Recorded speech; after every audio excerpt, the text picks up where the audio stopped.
नमस्कार साथियों, digital classes नमस्कार साथियों, वरदान डिजिटल क्लासेस पे आपका स्वागत है। आज मैं आपके लिए लेकर के आया हूं 2020 टेस्ट सीरीज, जो राजनीतिक विज्ञान फर्स्ट ग्रेड, आरपीएससी स्कूल व्याख्याता के लिए और नेट जीआरएफ के लिए और कॉलेज व्याख्याता के लिए समान रूप से उपयोगी रहने वाली है। तो ये टेस्ट सीरीज जितने भी जो राजस्थान आरपीएससी फर्स्ट ग्रेड राजनीतिक विज्ञान की तैयारी कर रहे हैं या कॉलेज व्याख्याता की तैयारी कर रहे हैं या नेट जीआरएफ की तैयारी कर रहे हैं, उन सभी के लिए समान रूप से उपयोगी रहने वाली है। तो ये तो चलेगी अपनी 2020 टेस्ट सीरीज। और इसके बाद जो दूसरा जो सिलेबस है अपना, वो है स्कूल व्याख्याता के प्रथम पेपर के लिए। देखो, जो स्कूल व्याख्याता का प्रथम पेपर होगा वो सभी विषयों के लिए समान होगा। उसका सिलेबस क्या होगा? सभी विषयों के लिए समान होगा। तो के लिए हमारे प्लेटफॉर्म के द्वारा एक ऑफर दिया जा रहा है 555 रुपए के अंदर, जिसके अंदर आपको क्लासें मिलेंगी और उसकी टेस्ट सीरीज मिलेगी, क्वेश्चन मिलेंगे। और ये सभी ऑफर वर्तमान में जो वरदान डिजिटल क्लासेज है इसके ऊपर दिया जा रहा है। तो अपन करते हैं आगे शुरुआत अपनी टेस्ट सीरीज की। देखो, हाँ देखो, राजनीतिक विज्ञान के लिए जो टेस्ट सीरीज की शुरुआत की है, इसका जो प्रथम प्रश्न है वो ये है, निम्नलिखित उद्देश्यों में से कौन सा एक भारत के संविधान की उद्देशिका में सन्निहित नहीं है।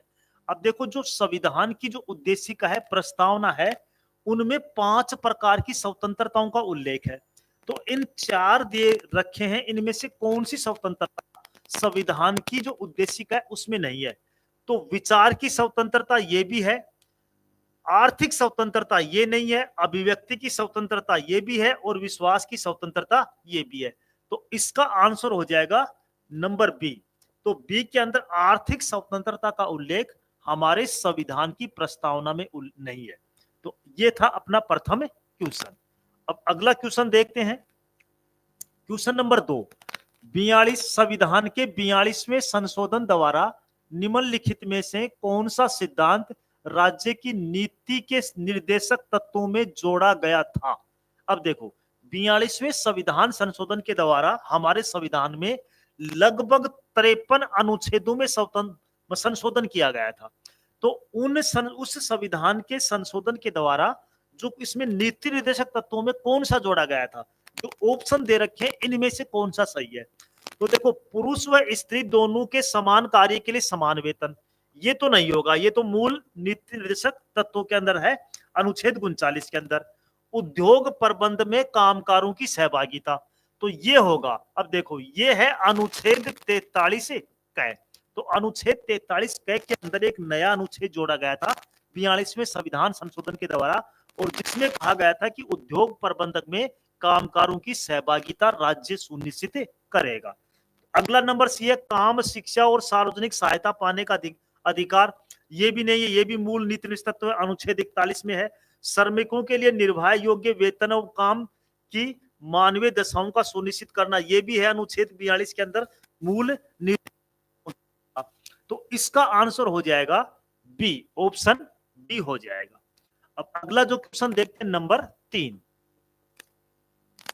निम्नलिखित में से किसकी संस्तुति पर भारतीय संविधान में मूल कर्तव्य शामिल किए गए? अब देखो, ये 4 दे रखी हैं, इनमें से कौन सी समिति है जिसकी सिफारिश पर संविधान में मूल कर्तव्यों को शामिल किया गया? तो इसका ऑप्शन क्या होगा? तो इसका पहला है बलवंत राय मेहता समिति, दूसरी है अयंगार समिति, तीसरी है सवर्ण सिंह समिति और चौथी है ठक्कर समिति। तो इसका करेक्ट आंसर हो जाएगा नंबर सी, सरदार सवर्ण सिंह समिति। अब देखो, इस समिति ने 8 मूल कर्तव्य जोड़ने की सिफारिश की थी, लेकिन संविधान के संशोधन के द्वारा इसमें उस समय 10 मूल कर्तव्य जोड़े गए और एक 11वां मूल कर्तव्य 86वां संविधान संशोधन 2002 के तहत जोड़ा गया। तो वर्तमान में कितने मूल कर्तव्य हैं? 11 हैं। तो सरदार स्वर्ण सिंह समिति की सिफारिश से ही संविधान में मूल कर्तव्यों को जोड़ा गया था।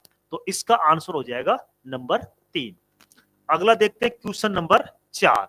अब देखो, लोकतंत्र का उत्कृष्ट गुण यह है कि वह क्रियाशील बनाता है। अब लोकतंत्र किनको क्रियाशील बनाता है, तो चार ऑप्शन दे रखे हैं, चार में से कौन सा सही होगा? साधारण पुरुषों और महिलाओं की बुद्धि और चरित्र को। अगला ऑप्शन है कार्यपालक नेतृत्व को सशक्त बनाने वाली पद्धतियों को।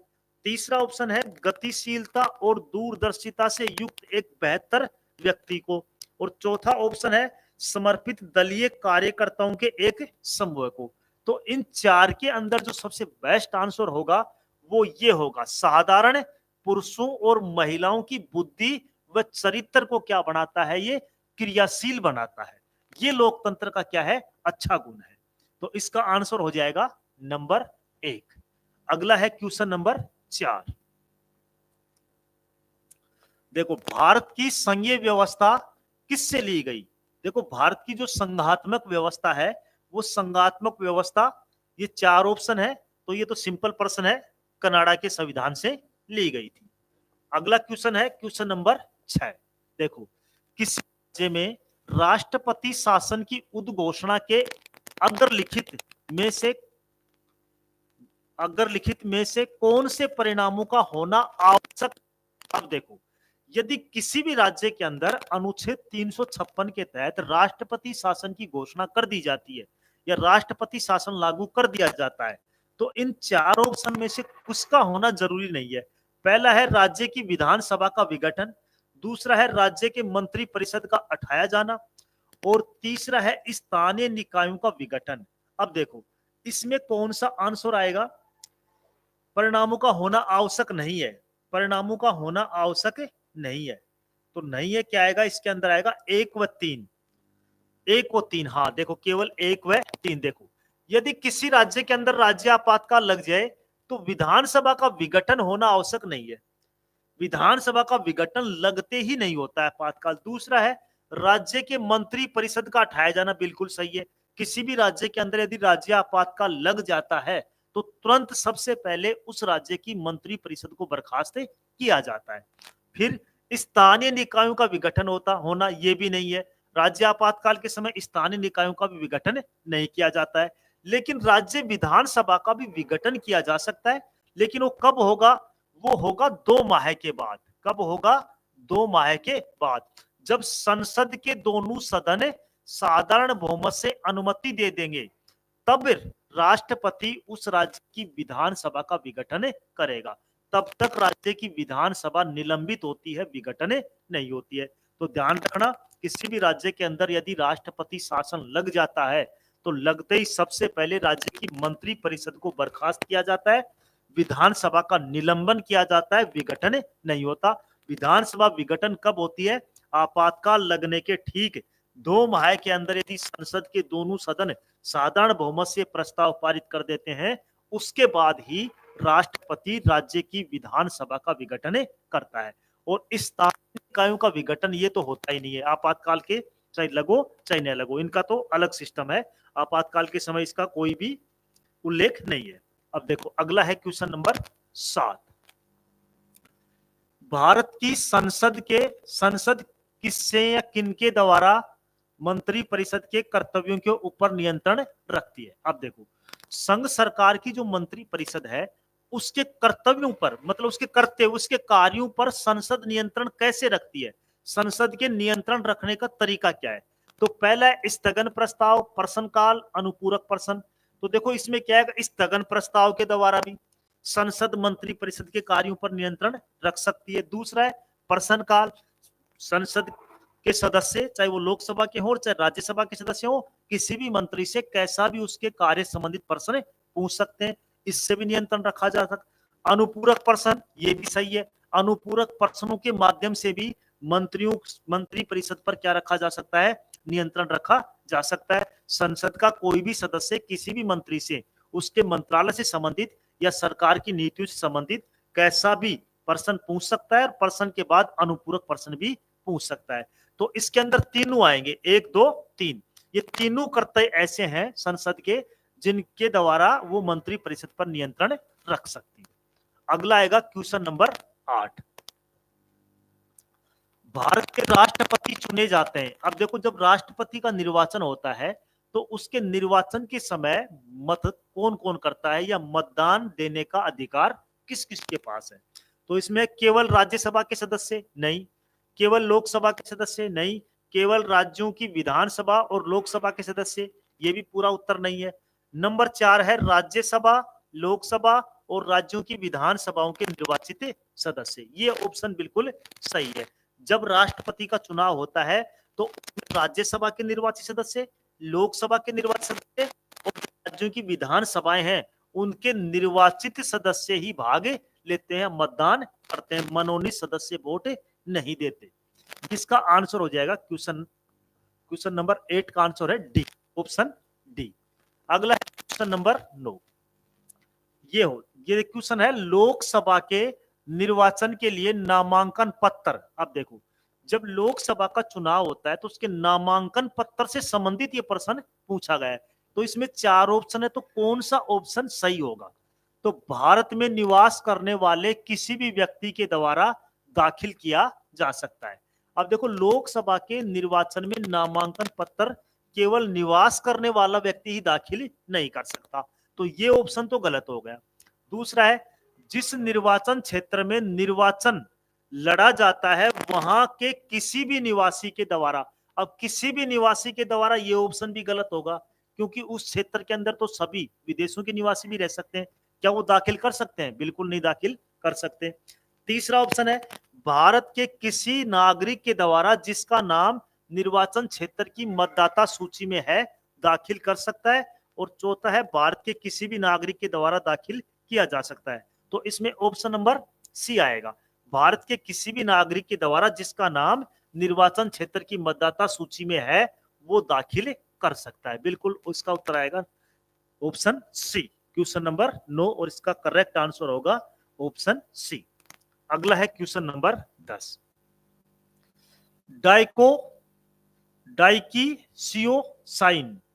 डाइकीसियोसाइन ये शब्द है, तो ये शब्द किसने और किसके लिए प्रयोग किया था और कौन सी भाषा का है? अब देखो, ये शब्द न्याय के लिए प्लेटो के द्वारा प्रयुक्त यूनानी भाषा का शब्द है।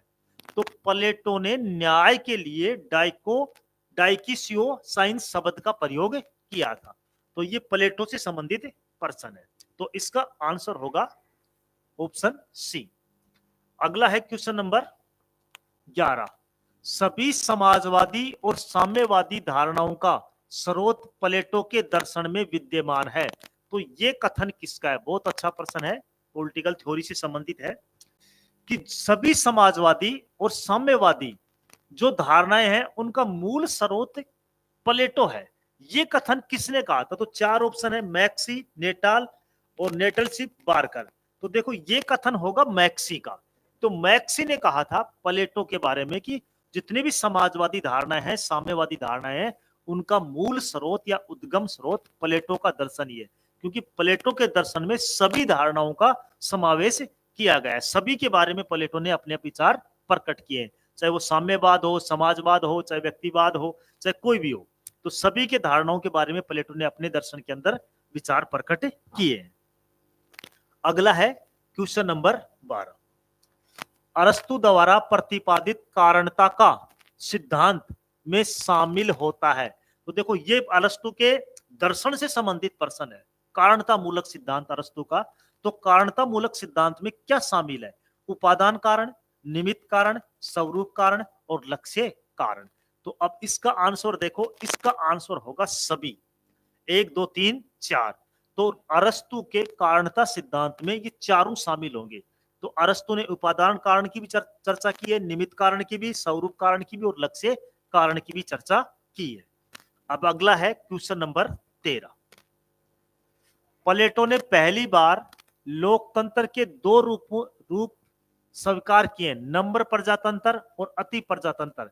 कथन किसका है? अब देखो, प्लेटो के बारे में कहा गया है ये कथन कि प्लेटो ने लोकतंत्र के 2 रूप स्वीकार किए, एक तो नंबर प्रजातंत्र और एक अति प्रजातंत्र। तो ये 2 रूप हैं, ये प्लेटो के लोकतंत्र से हैं। तो ये कथन किसका है? तो ये कथन है एबेस्टीन, बार्कर, सेबाइन और फोस्टर। तो बताओ इसका आंसर क्या होगा? तो इसका आंसर होगा सेबाइन। तो ये कथन है सेबाइन का है, जिसने प्लेटो के प्रजातंत्र के बारे में कहा था। अगला है क्वेश्चन नंबर 14वां, किसने कहा कि रूसो सामान्य इच्छा की आड़ में बहुमत की निरंकुशता का प्रतिपादन तथा समर्थन करता है? देखो ये बहुत अच्छा क्वेश्चन है, कई बार नेट जीआरएफ में और कॉलेज व्याख्याता, स्कूल व्याख्याता के एग्जाम में आया हुआ प्रश्न भी है कि किसने कहा था कि रूसो सामान्य इच्छा की आड़ में बहुमत की निरंकुशता और का प्रतिपादन और समर्थन करता है? तो ऑप्शन 4 है डाइडे, वाहन, अर्नेस्ट रीज, मैक्सी। तो ये होगा डाइडे का कथन होगा, ये कथन है डाइडे का। अगला है क्वेश्चन नंबर 15,